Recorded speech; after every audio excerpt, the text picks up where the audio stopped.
les explicamos, quizás algunas de las cosas que van a ver pues puedan quedar como que no se entienden, o quizás pues eso, ¿no? Con algún atisbo de que se puede explicar un poco mejor. En fin, la cuestión es, nosotros llevamos todo el fin de semana tratando de recrear un hecho fundamental, no solo para la historia de Ágreda, sino también para la historia de Castilla, la historia de Aragón y la historia de España. Un hecho que en realidad podría haber cambiado la historia, porque como ustedes saben, después el matrimonio que hoy vamos a consumar aquí quedó completamente invalidado, pero que en realidad ya estaba marcando la tendencia de lo que serían los siglos sucesivos, unir a las coronas más poderosas de la península en lo que luego daría en llamarse los estados, digamos, más poderosos de todo el Mediterráneo, incluso de Europa. Ahora bien, hay que tener en cuenta que este momento, en el año 1221, chicos, ¿sí? 1221. ¿Cuánto ha pasado? ¿Mucho? Exacto. 1221 es un año turbulento. Primero, los reinos de León y Castilla están divididos. Hay un rey en León, que es Alfonso X, y un rey en Castilla. Luego, unos años después, esos dos reinos se unirían en la figura del mismo monarca. Eso lo vamos a ver ahora. Digo que era problemático porque, digamos que Alfonso VIII, que era el vencedor de las Navas de Tolosa, había muerto recientemente y a su muerte había dejado una ligera inestabilidad, como suele suceder cuando los grandes monarcas, que hacen grandes gestas, pues dejan un vacío.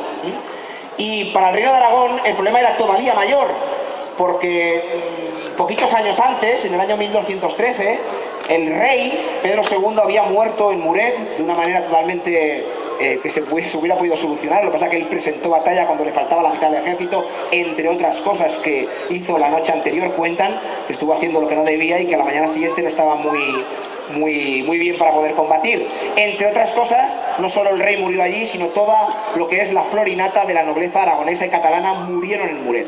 De modo que se quedó un niño pequeño, un niño que tenía 6 años, que no tenía capacidad para reinar, que era un títere. Cuando un niño es pequeño es un títere en manos de las bandas nobiliarias que quieren asumir más derechos en detrimento de la monarquía, y nos encontramos con que la situación prácticamente estuvo a punto de ir a una guerra civil.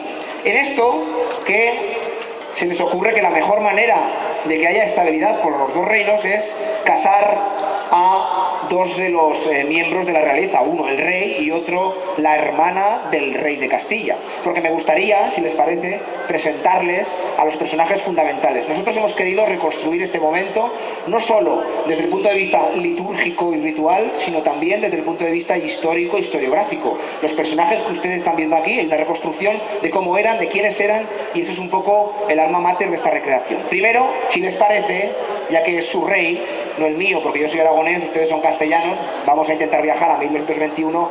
Les presento al rey de Castilla, hijo del rey Alfonso X de León, Fernando el III de su nombre. ¡Viva el rey! ¡Viva! Fernando era un chico joven, tenía 20 y pocos años, tenía aptitudes para reinar. De hecho, su reinado fue uno de los más prósperos porque reconquistó tierras a los musulmanes muy amplias, pero ahora se encuentra con que es joven, con que, digamos, todavía está muy vinculado a su padre, que es el rey de León. Pero en realidad dicen que quien mueve los hilos en Castilla en ese año 1921 no es el rey los hace a su manera, con la espada en la mano, todavía es joven, sino que es la reina madre, que es, digamos, la que está detrás de probablemente este enlace, entre otras decisiones. Estoy hablando de la reina Berenguela de Castilla. Por favor, más adelante, Berenguela. Ella es la madre del rey y es hermana de Leonor, la que vamos a casar. Pero hay otras mujeres también importantes en este momento histórico. Estamos hablando fundamentalmente de la esposa del rey Fernando, una princesa jovencita alemana que la van a buscar cerca del Rin. No habla castellano, tampoco aragonés, es decir, les pueden preguntar lo que quieran, ya les pasaré yo la traducción después.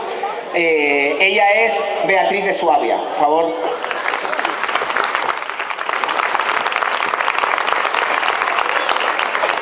Y luego también, dentro de la política castellana, aunque estaba viviendo en París, pero tenía un peso importante, era la otra hermana, era Blanca de Castilla, que estaba prometida con el heredero al trono de Francia. Un aplauso para ella, por favor. Pero esto no es todo. Cuando un niño no tiene padre ni madre, como es el caso de nuestro rey de Aragón, tiene que utilizar personas que sean sus valedores. Estas personas son nobles de la corona, catalanes y aragoneses, que lo que hacen es protegerle y lo que hacen es educarle. En este caso, algunos de los más representativos también los hemos reconstruido. El principal valedor, uno de ellos, pero casi el principal porque era el que más poder tenía, seguramente era el hombre más poderoso de toda la corona de Aragón después del rey. Estoy hablando del regente, en su minoría de edad, que fue conde del Rosellón y la Cerdaña, Nuño Sanz. Era regente porque era su tío, él procedía del linaje real, era nieto de Ramón Berenguer IV y Petronila, es decir, él podía reinar realmente porque estaba emparentado con el propio monarca, no en la línea directa, pero sí emparentado. Otro de los personajes importantes, estamos hablando del senescal de Cataluña, alguien que manejaba todas las cuentas, entre otros asuntos, en este caso Ramón de Moncada. Un aplauso para él, por favor.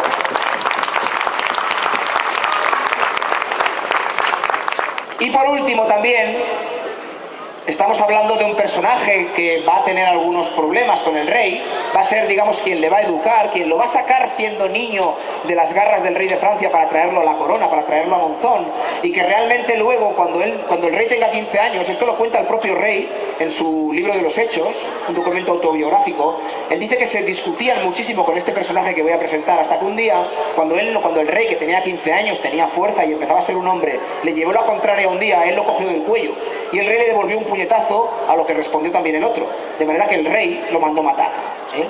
No se andaban con chiquitas en aquella época. Estoy hablando de Pero Aonés.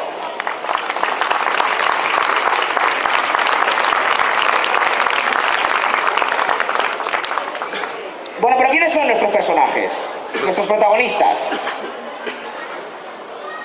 ¿Los conocen? ¿No? Pues se los voy a explicar luego.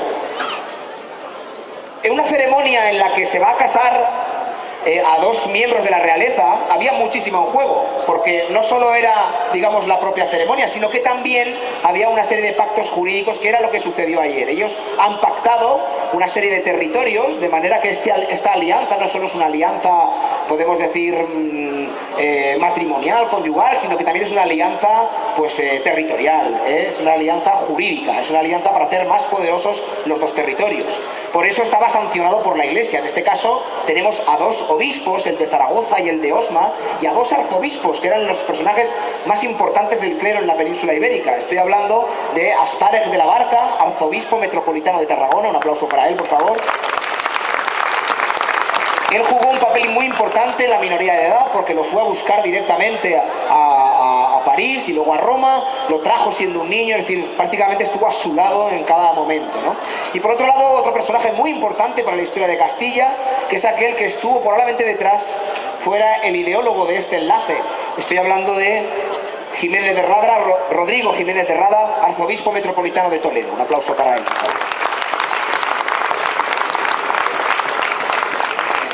Y ya, para terminar, si les parece, les presento a nuestros protagonistas. Ella es Leonor de Castilla, es la tía del rey. Era una mujer más mayor, apillín, más mayor que Jaime I, que era un chico muy joven, tenía 13 años. Ella tenía más, tenía 20 y tantos. Probablemente ya era una mujer, no, probablemente no, era una mujer hecha y derecha. Y ya estaban seguros de que podía tener descendencia, porque eso era importante, y deciden casarla, a la tía del rey, con el rey de Aragón, que no es más que un chico. ¿Pero quién es el rey de Aragón? El rey de Aragón es este actor, recreador que tenemos aquí, que tiene la misma edad, que tiene los mismos rasgos, porque Jaime I tenía los ojos azules y era rubio. Hemos reconstruido también incluso lo más parecido a cómo podía ser. Estoy hablando de Jaime I, rey de Aragón, conde de Barcelona, de Osona, de Conflent, de Besalú y señor de Montpellier. Un aplauso para él, por favor.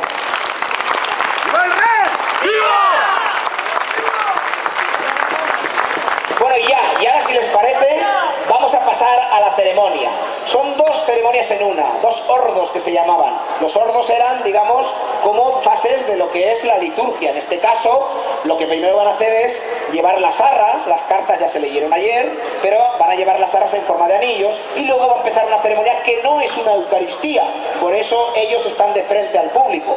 Lo que van a hacer es consagrar la hostia, darles de comulgar, y luego van a consumar el sacramento del matrimonio. No hay una Eucaristía, si no nos pegaríamos aquí hasta dentro, porque las Eucaristías en la Edad Media duraban una hora y pico, ¿eh? Estamos hablando, eran muy largas. Sí, señora, sí, más que las que duran ahora, mucho más, ¿eh? Con lo cual, si les parece, la Eucaristía no la vamos a hacer, pero sí hay un sacramento del matrimonio, ¿vale? Así que yo, sin más dilación, espero que disfruten. Si alguna tiene alguna cosa que decir, los impedimentos no, porque ya se leyeron ayer, pero si a alguien no le queda claro cualquier cosa, luego nos va a ver todo el fin de semana, nos puede preguntar qué es lo que no ha entendido, etcétera. Lo digo porque van a hacerlo en latín. Quas odie tradit famulus tuus Jacobus et Alienor, quemat modum benediciste va Abraham cum Sara, Isaac cum Rebeca, y Jacob cum Raquel. Dona supereos gratiam salutis tuae, abundantiam rerum e conscantie fructum. Floream sicut rosa plantata in Jericho, et Dominum nostrum Jesus Christum timeant et adorem. Señor Dios omnipotente, que ordenaste a Abraham tu siervo destinar las arras para Isaac y Rebeca como señal de santo matrimonio, y así por la mutua entrega representada en los dones creciera el número de los hijos, te suplicamos que santifiques a tus siervos Jaime y Leonor por la ofrenda común de estas arras, y que las bendigas amorosamente a ellos con sus dones, para que así, protegidos con tu bendición, apoyados y unidos por el yugo del amor, se alegren de estar siempre entre tus fieles servidores. Amén. Pon este anillo a tu esposa como señal de fidelidad y amor.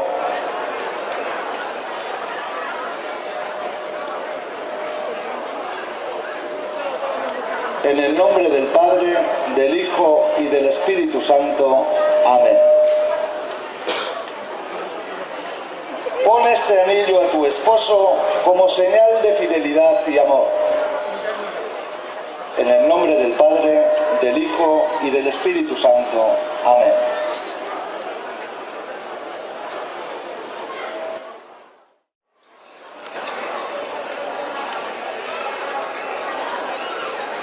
Pueblo de Ágreda y el Moncayo, castellanos, aragoneses y catalanes. Hoy es un día grande para nuestros reinos. El matrimonio entre el linaje de Aragón y de Castilla se perpetuará para el resto de los tiempos. El Papa Honorio, por mediación del Arzobispado de Toledo, avala este enlace. Larga vida a los contrayentes. El sacramento del matrimonio, rito sagrado de la Santa Madre Iglesia, está a punto de comenzar.